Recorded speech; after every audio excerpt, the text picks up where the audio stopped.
Olá! Então, nossa aula de redação de hoje, eu decidi trabalhar uma parte da redação. Na verdade, a gente já havia conversado um pouco sobre a introdução, sobre parte do desenvolvimento. Na introdução, a gente viu que há várias maneiras de começar uma redação, não existe uma receita pronta e que a gente precisa se adequar, né? Encontrar aquela que é mais fácil, que é mais acessível.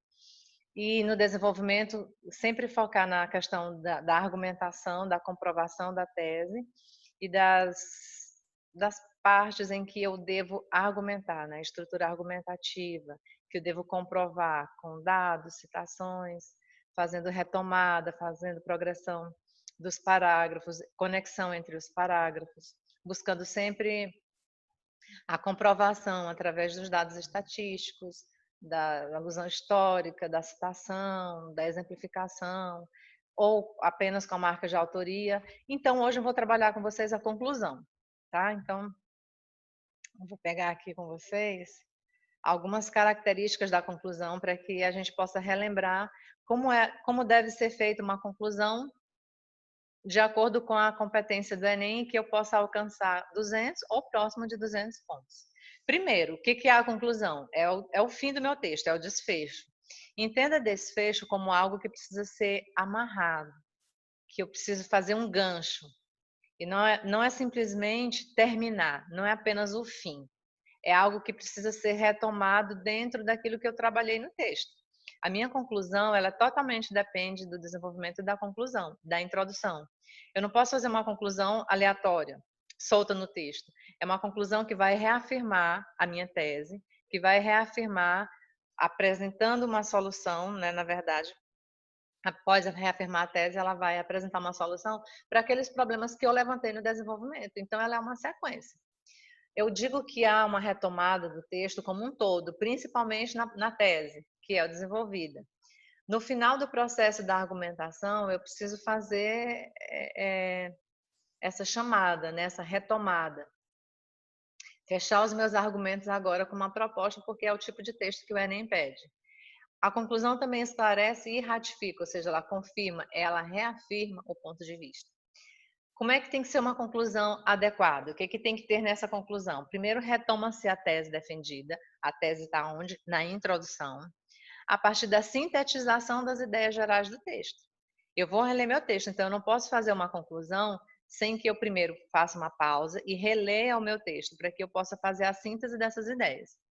Também é possível apresentar uma proposta de solução ou intervenção para o problema apresentado, quando for o caso, no caso, é o caso do Enem, né? O Enem ele realmente pede essa proposta de intervenção, essa solução.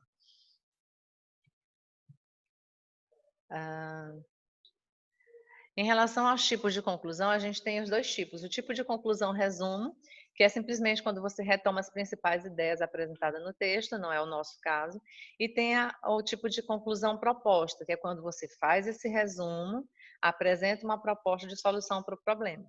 Só que é importante ressaltar que a proposta ela deve estar diretamente ligada à argumentação do texto, porque muita gente apresenta uma proposta para o tema.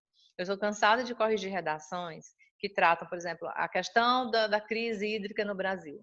Aí a pessoa vai lá e apresenta. Portanto, uma solução para a crise hídrica no Brasil é tal, tal, tal. Não, você tem que levantar quem são os causadores dessa crise dentro do seu texto. E ao apresentar a sua proposta, você vai apresentar uma solução para barrar os causadores desse problema da crise hídrica. Não simplesmente fazer uma proposta solta, aleatória. Então, é preciso propor melhorias para o problema desenvolvidas na argumentação do texto e não apenas para o assunto geral, e não apenas para a tese, para o tema, que é o que às vezes muita gente faz. Existem estratégias. Quais são as estratégias que eu tenho que seguir para fazer uma boa conclusão? Primeiro, releia a introdução do texto. Se possível, releia todo o texto, tanto introdução quanto desenvolvimento. E após fazer, converse com o seu texto da seguinte forma, com questionamentos. Daí, o que eu posso tirar disso tudo? O que isso reflete? Quais são as possíveis soluções que eu posso levantar? Quem que pode resolver isso daqui? Quem que não pode, eu vou descartar. Então, sintetize suas ideias. E para isso, use conectivos adequados. Existem conectivos que não cabem na conclusão, como, por exemplo, conectivos de adversidade, que são conectivos que vão dar ideia de contrário, de ideia contrária. Então, opte por conectivos como portanto, então, suma, desse modo, dessa maneira, dessa forma, dessa perspectiva, tá, gente? O que eu devo evitar na minha conclusão? Expressões desnecessárias e óbvias. O que é uma expressão desnecessária?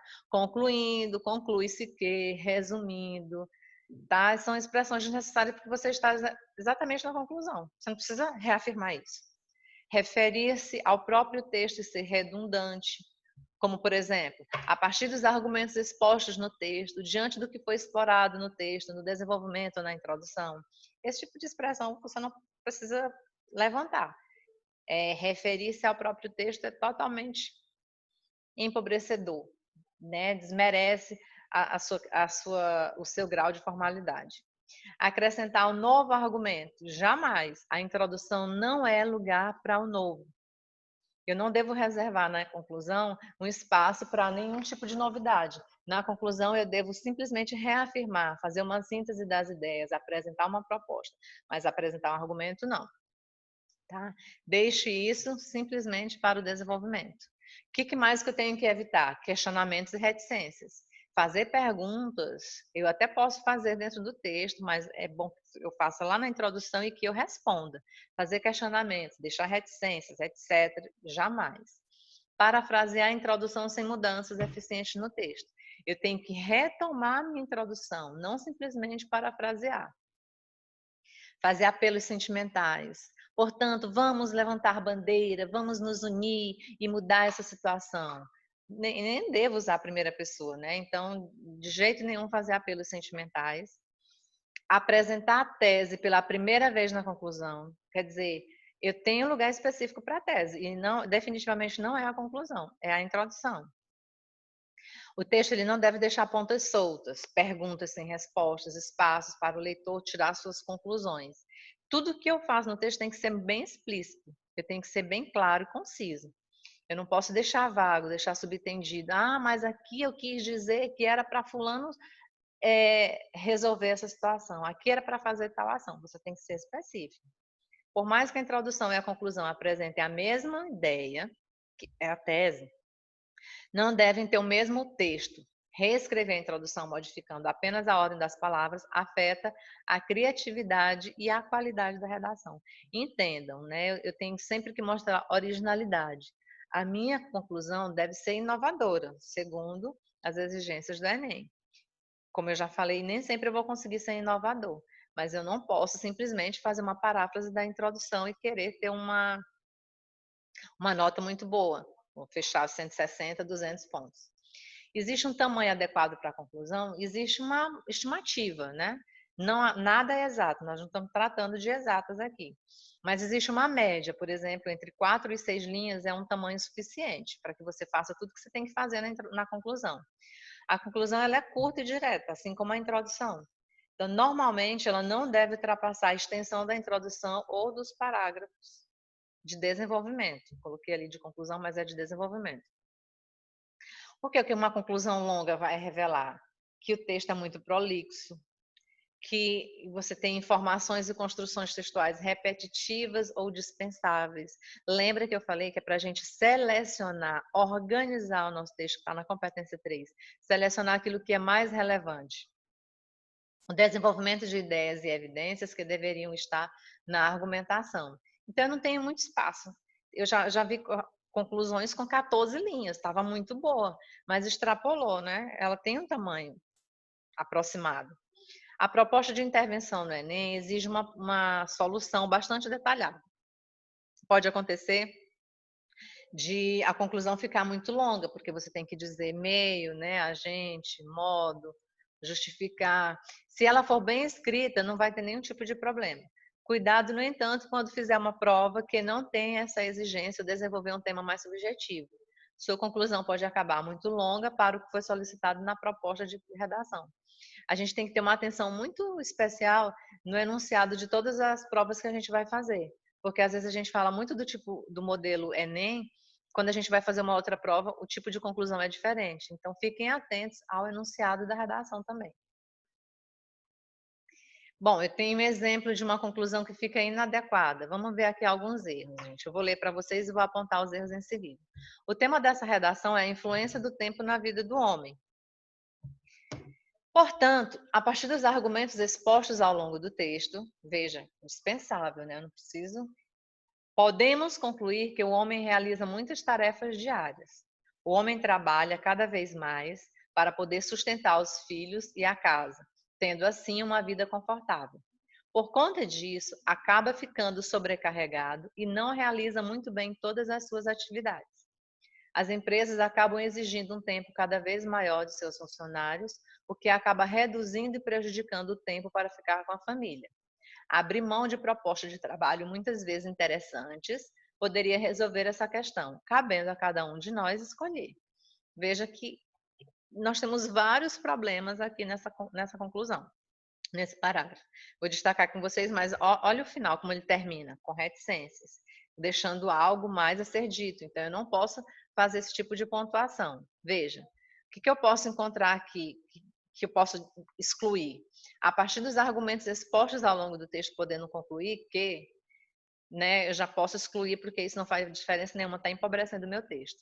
Há várias repetições no texto, mas aqui há uma repetição muito, muito próxima. O homem realiza muitas tarefas diárias, o homem trabalha cada vez mais. O que está errado nessa expressão? Acaba ficando sobrecarregado. Por conta disso, acaba ficando sobrecarregado. Eu não preciso usar esses dois verbos. Né? Por conta disso, este ou ele fica sobrecarregado e não realiza muito bem suas atividades. As empresas acabam exigindo, eu não preciso, eu preciso ter cuidado com a locução verbal. Nem sempre eu preciso fazer o uso de dois verbos, eu posso substituir esses dois verbos por um. As empresas exigem um tempo cada vez maior dos funcionários, o que reduz e prejudica o tempo para ficar com a família. Não precisa usar que acaba reduzindo e prejudicando. Né? Se eu disser assim, por conta de trabalha cada vez mais para poder sustentar os filhos e a casa, tendo assim uma vida confortável. Por conta disso, fica sobrecarregado e não realiza muito bem todas as suas atividades.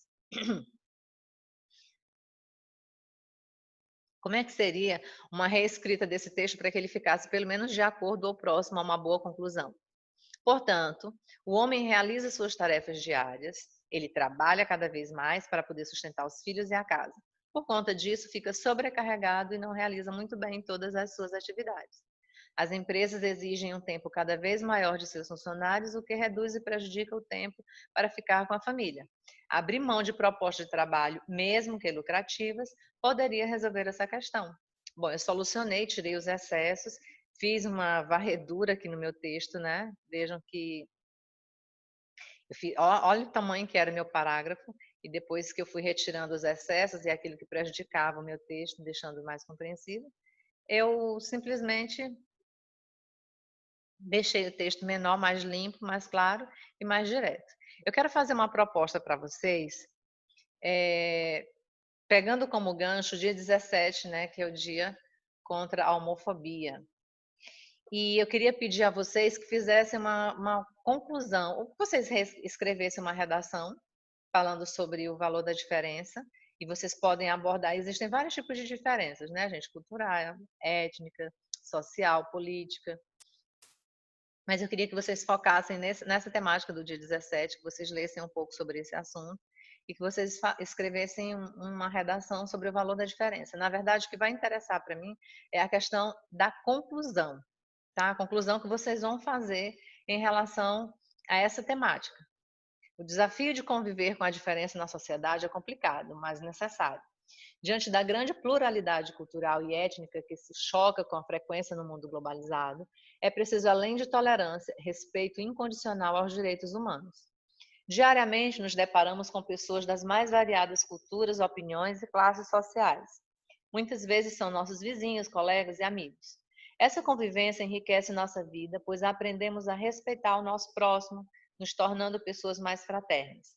Porém, nem sempre essa relação acontece facilmente. Fatos divulgados pela mídia nos mostram que Para alguns ainda, a simples diferença fenotípica gera discriminação e violência, como no caso do brasileiro que foi confundido com um terrorista em Londres. Ele foi brutalmente exterminado pela política inglesa por ter feições diferentes da maioria dos britânicos. Então, eu quero que vocês elaborem uma redação, tá? Simplesmente eu quero a conclusão dessa redação, em que vocês vão apontar soluções para resolver o problema da diferença, ou da homofobia, se vocês quiserem usar o termo mais diretamente, porque o valor da diferença fica muito amplo. Por exemplo, aqui a gente viu o exemplo da questão étnica, né? A questão de uma violência de um brasileiro que foi exterminado por ter traços semelhantes ao de um terrorista. Mas eu quero que vocês foquem na questão da homofobia. Que tipo de solução vocês apresentariam para a questão da homofobia no país? Tá? Eu espero que vocês façam a conclusão, vocês me enviem no meu PV ou no meu e-mail. Se vocês tiverem dúvida, é só me chamar e enviar lá, mas não mandem a redação na íntegra, tá? Porque eu vou olhar somente a conclusão. Um abraço, qualquer dúvida é só me chamar, estarei à disposição e até a próxima aula.